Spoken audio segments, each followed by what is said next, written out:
Hello everyone.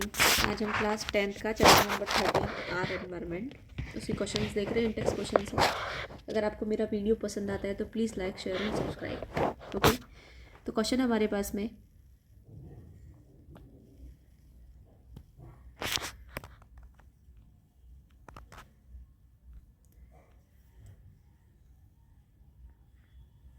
Question क्या है हमारे पास में, what are the trophic levels, give an example of food chain and state the different trophic levels in it.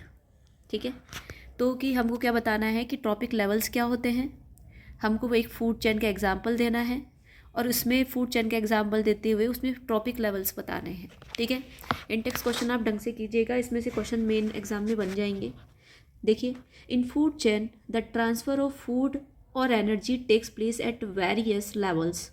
ठीक है, जो जो फूड है और जो एनर्जी है उसका एक लेवल से दूसरे लेवल पर क्या होता है, ट्रांसफ़र होता है। And these levels are known as trophic level, और इन्हीं लेवल्स को हम क्या बोलते हैं, ट्रॉपिक लेवल्स बोलते हैं। क्या बोलते हैं, ट्रॉपिक लेवल्स बोलते हैं। ठीक है, अब आगे एग्जाम्पल अगर हम बात करें, जैसे है हमारे पास में ग्रास है। ठीक है, वो ग्रास को कौन खाता है, गोट खाती है, और गोट को कौन खाता है, मान लो इंसान खाता है मेन। तो ये क्या हो गया हमारे पास में, यहाँ पर फूड और एनर्जी का ट्रांसफ़र एक एनर्जी लेवल से क्या हो रहा है, दूसरे एनर्जी लेवल में हो रहा है। तो ये वाला क्या हो जाएगा हमारे पास में, first trophic level, first trophic level. ठीक है, इसके अलावा जो दूसरा क्या हो जाएगा हमारे पास में, सेकंड, और ये क्या हो जाएगा हमारे पास में, थर्ड ट्रॉपिक लेवल। ओके, तो ये हमारे पास में हम क्या बोलेंगे यहाँ पर कि ग्रास किसको रिप्रेजेंट कर रहा है, फर्स्ट ट्रॉपिक लेवल को, कोट किसको रिप्रेजेंट कर रहा है, सेकंड ट्रॉपिक लेवल को, और मेन किसको रिप्रेजेंट कर रहा है हमारे पास में, थर्ड ट्रॉपिक लेवल को। ठीक है, तो एनर्जी और फूड का ट्रांसफ़र होता है एक लेवल से दूसरे लेवल को। ठीक है, तो इन्हीं लेवल्स को हम क्या बोलते हैं, ट्रॉपिक लेवल्स बोलते हैं। नेक्स्ट है, what is the role of decomposers in the ecosystem, कि हमारे पास में इकोसिस्टम में डिकम्पोजर्स का क्या रोल है। तो मैं आपको सिंपल्स बता दूं, अगर डिकम्पोजर्स नहीं रहेंगे तो जो भी आपके पास में डेड चीज़ें हैं, ठीक है, जो भी डेड चीज़ें हैं हमारे पास में, वो इस अर्थ में, इस मिट्टी में वापस मिलेगी नहीं। ये क्या करते हैं, डिकम्पोजर्स क्या करते हैं हमारे पास में, सिंपल को, ठीक है, सॉरी, कॉम्प्लेक्स को कॉम्प्लेक्स को कॉम्प्लेक्स सब्सटेंस को किस में कन्वर्ट करते हैं, ये सिंपल में। ठीक है, किस में कन्वर्ट करते हैं, सिंपल में। ठीक है, देखिए एक बार, तो role of decomposers in ecosystem क्या हो जाएगा हमारे पास में, they act as cleansing agent. तो ये हमारे क्लींजिंग एजेंट का काम करते हैं एनवायरनमेंट में। ये क्या करते हैं, डेड प्लांट्स को और एनिमल्स को क्या करते हैं, इनको साफ करते हैं। कैसे करते हैं कि इनकी कॉम्प्लेक्स सब्सटेंस को सिंपल सब्सटेंस में कन्वर्ट करते हैं। ये क्या करते हैं, रिसाइकलिंग न्यूट्रिएंट्स करते हैं। जैसे फॉर एग्जांपल, एक हमारे पास में मान लो कोई भी एनिमल ख़त्म हो गया है, अब इसमें क्या करेंगे, ये कॉम्प्लेक्स सब्सटेंसेस को क्या करेंगे, सिंपल में चेंज करेंगे। क्या करेंगे, ये सिंपल में चेंज करेंगे। तो क्या होगा, फॉर एग्जांपल मैं अगर प्रोटीन की बात करती हूँ तो प्रोटीन हमारे पास में बनता है एन से, नाइट्रोजन से बनता है। तो जैसे ही कॉम्प्लेक्स को सिंपल में चेंज करेंगे तो इसमें जो अंदर नाइट्रोजन थी वो नाइट्रोजन वापस क्या चली जाएगी, एनवायरनमेंट में चली जाएगी। इस तरीके से क्या करते हैं, रिसाइकलिंग करते हैं न्यूट्रिएंट्स की। नेक्स्ट हमारे पास में, they provide space for new beings. ठीक है, जैसे ये इनको डिकम्पोज कर देगा तो ये जगह मतलब बिल्कुल क्लीन हो जाएगी और वो क्या हो जाएगा, न्यू बींग्स के लिए जगह हो जाएगी in the biosphere by the decomposing the dead. ठीक है, नेक्स्ट हमारे पास में, they help in putting back the various elements into water. मैंने अभी भी बताया आपको कि कैसे नाइट्रोजन किस में चेंज हो रही है, नाइट्रोजन जैसे एन किस में चेंज हो रही है, नाइट्रोजन में। मान लो प्रोटीन सब्सटेंस था, वो नाइट्रोजन से मिलकर के बना हुआ था इसके अंदर, वो जैसे सिंपल में चेंज हुआ तो ये एन किस में चेंज हो गया, हमारे N2 में। ठीक है, वेरियस एलिमेंट्स इनटू वाटर, ठीक है, सॉइल, एयर। ठीक है, the reuse of producers like crop plants. ठीक है, तो इस तरीके से जो N2 जो सिंपल में कन्वर्ट होकर के एनवायरनमेंट में मिल गई तो वो वापस कौन रीयूज़ कर लेगा, प्लांट्स यूज़ कर लेंगे, प्रोड्यूसर्स यूज़ कर लेंगे। ठीक है, ठीक है, नेक्स्ट क्वेश्चन हमारे पास में, why are some substances biodegradable and some non biodegradable, कि कई सब्सटेंस हमारे पास में बायोडिग्रेडेबल क्यों होते हैं, कई सब्सटेंसेस हमारे पास में नॉन बायोडिग्रेडेबल क्यों होते हैं। ठीक है, the reason why some substances are biodegradable and some are non-biodegradable is because of microorganisms like bacteria and decomposers like saprophytes have a specific role to play, कि बायोडिग्रेडेबल में और नॉन बायोडिग्रेडेबल में जो मेन रोल रिप्रेजेंट करता है वो कौन करता है, हमारे पास में माइक्रो ऑर्गेनिज्म रिप्रेजेंट करते हैं। ये क्या करते हैं कि ये ब्रेक डाउन करते हैं किसमें, नेचुरल प्रोडक्ट्स में, लाइक पेपर, वुड, ठीक है। तो ये क्या हो गए हमारे पास में बायोडिग्रेडेबल प्रोडक्ट्स हो गए। और ये कैन नॉट ब्रेक डाउन, ये है ना ह्यूमन मेड चीज़ों को क्या कर सकते हैं, ये ह्यूमन मेड चीज़ों को बायोडिग्रेड नहीं कर सकते, लाइक प्लास्टिक, ठीक है। तो ये क्या हो जाएंगे, non biodegradable substances. Based on this some substances are biodegradable and some are non biodegradable. जो बायोडिग्रेड हो गए, ठीक है, जो सिंपल, जो कॉम्प्लेक्स से, ठीक है, जो कॉम्प्लेक्स से सिंपल में कन्वर्ट हो गए, किसकी वजह से, माइक्रो ऑर्गेनिज्म्स की वजह से, ऐसे को हम क्या बोलते हैं, इसको हम क्या बोलेंगे, बायोडिग्रेडेबल, ठीक है। और इसमें एग्जांपल हो जाएगा हमारे पास में वुड, ठीक है, वुड, और क्या हो जाएगा हमारे पास में, जैसे हमारे पास में कुछ और एग्जांपल ले तो जैसे हमारे पास में हो जाएगा पेपर, ठीक है। और अगर हम नॉन बायोडिग्रेडेबल की बात करें, नॉन बायोडिग्रेडेबल की बात करें, तो ये सिंपल से कॉम्प्लेक्स से, ये कॉम्प्लेक्स से सिंपल में चेंज नहीं होते हैं। इनको कौन चेंज नहीं कर पाता है, माइक्रो ऑर्गेनिज्म चेंज नहीं कर पाते हैं, ठीक है। एग्जाम्पल हो जाएगा इसमें प्लास्टिक्स, ठीक है, प्लास्टिक्स। और भी हमारे पास हो जाएगा जैसे बेकेलाइट वगैरह ये होता है, पर आप ये प्लास्टिक के बेसिस पे समझ लीजिएगा।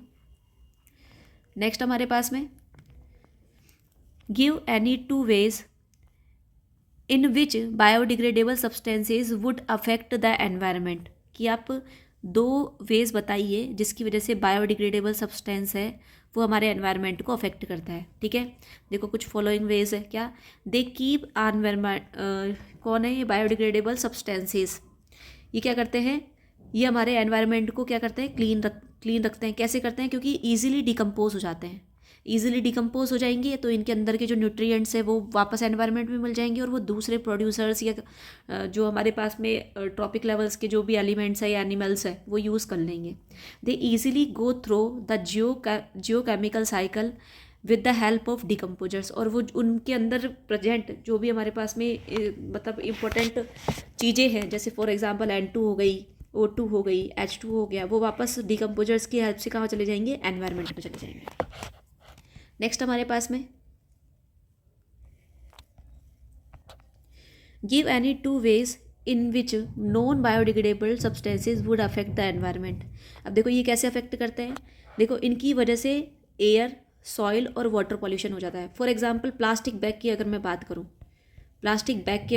करूँ, ठीक है, कोशिश कीजिए आप प्लास्टिक बैग का यूज़ कम से कम कीजिए, इतना अफेक्ट कर रहा है कि आप सोच भी नहीं सकते हैं, ठीक है। फॉर एग्जांपल ये ड्रेनेज सिस्टम में जाता है, तो वहाँ पर जा करके पानी रोकता है।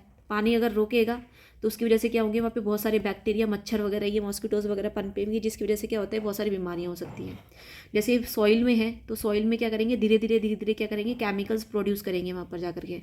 जैसे केमिकल प्रोड्यूस करेंगे, जो हमारी क्रॉप उग रही है, ठीक है, जो भी क्रॉप हमारे वहाँ पर हो रही है, जो भी फर्टिलाइजेशन है वो ज़मीन का या फर्टिलिटी सॉइल है वो ख़राब होती है। अगर हम वाटर की बात करेंगे तो वाटर बॉडीज़ में जा करके वहाँ पर क्या करेंगे, वहाँ पर जैसे एक्वेटिक एनिमल्स, एक्वेटिक प्लांट्स को हार्म करते हैं। दे में कोज बायोमैग्निफिकेशन, ठीक है। बायोमैग्निफिकेशन क्या होता है कि जो टॉक्सिक केमिकल्स का एक्यूमुलेशन को ही हम क्या बोलते हैं, बायोमैग्निफिकेशन कहते हैं।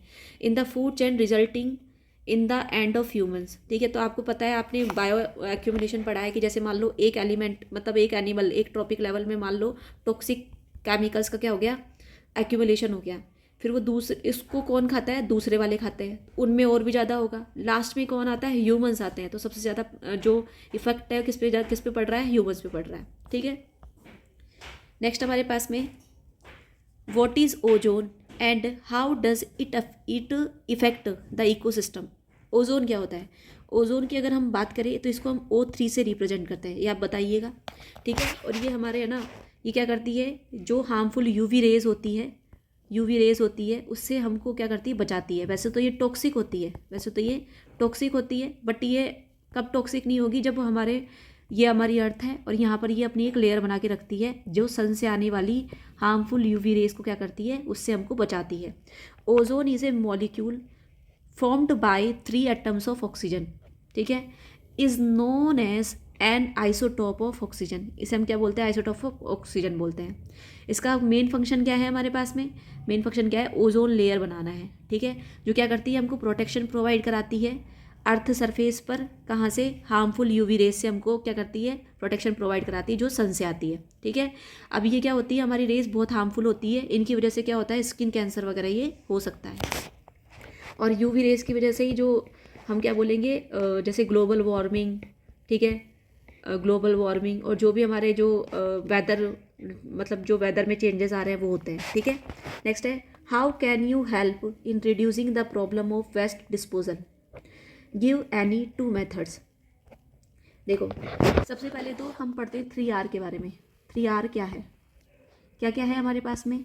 एक तो हमारे पास में रिड्यूस, ठीक है, एक हमारे पास में रिसाइकल, और एक हमारे पास में क्या आ जाएगा?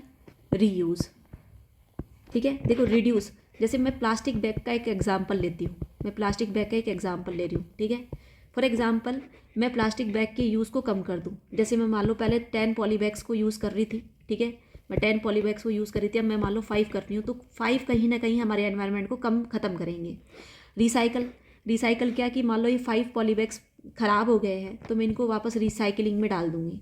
रीयूज़ क्या कि 5 पॉली बैग्स है, अब ये जल्दी से ख़राब तो होंगे नहीं, तो मैं इनको क्या कर लूँगी? अदर थिंग्स में भी काम ले लूँगी। जैसे मैं मार्केट जा रही हूँ, ठीक है, तो एक सेम पॉली बैग ले गई, या फिर मैं खुद के साथ में मतलब पॉली बैग्स कैरी करूँगी, जिसमें मेरे को नई नई पॉली बैग्स का इस्तेमाल कम करना पड़ेगा, जिससे हमारे एनवायरनमेंट में वो नई पॉली बैग्स कम आएगी, ठीक है। तो हम क्या बोलेंगे? 3Rs, by following the 3Rs, ठीक है, one can reduce the problem of waste disposal. हम इसको ख़त्म कर सकते हैं। ये 3Rs क्या क्या है हमारे पास में? रिड्यूस है, ठीक है, हम इस्तेमाल कम कर सकते हैं। रिसाइकल, उनको वापस रिसाइकलिंग करके यूज़ कर सकते हैं। और रीयूज़, मतलब जो है उनको वापस रीयूज़ कर सकते हैं। Reducing the usages of private vehicles, ठीक है, जैसे मान लो प्राइवेट व्हीकल्स का हम इस्तेमाल कम करें, ठीक है, और पब्लिक ट्रांसपोर्टेशन का अगर हम यूज़ ले तो हमारे पास में बहुत कम एयर पोल्यूशन हो सकता है, ठीक है। रिसाइकलिंग अगर हम करें, reusing the plastic is also a way to reduce waste disposal. तो मैंने अभी अभी आपको इससे बताया। एक होता है रिफ्यूज़, और होता है, ठीक है। रिफ्यूज़ क्या कि जैसे मान लो आप कहीं मार्केट में सब्जी लेने गए, ठीक है, आप ग्रोसरी वगैरह लेने गए, तो वहाँ पर आप ना अपना खुद का एक बैग लेकर के जा सकते हैं जो क्लोथ का बना हुआ हो, और वहाँ पर आप जैसे वो मान लो पॉली बैग आपको दे रहा हो, तो आप वहाँ पे मना कर सकते हैं, ठीक है, और अपना बैग यूज़ कर सकते हैं। तो आप मान लो 10 टाइम्स भी अगर आप ऐसा कर रहे हैं, तो आपने 10 पॉली बैग्स कम यूज़ करें, ठीक है। प्रिपरेशन ऑफ कंपोस्ट, जैसे आपके किचन में जो भी ईटिंग मटेरियल्स निकलता है, ठीक है, ये सारे के सारे क्या है? बायोडिग्रेडेबल वेस्ट होते हैं। तो आप इनसे क्या बना सकते हैं? इनसे आप क्या बना सकते हैं? कंपोस्ट बना सकते हैं, ठीक है। इस तरीके से हमारे आर एनवायरनमेंट चैप्टर के इंटेक्स क्वेश्चन खत्म होते हैं। Thank you so much.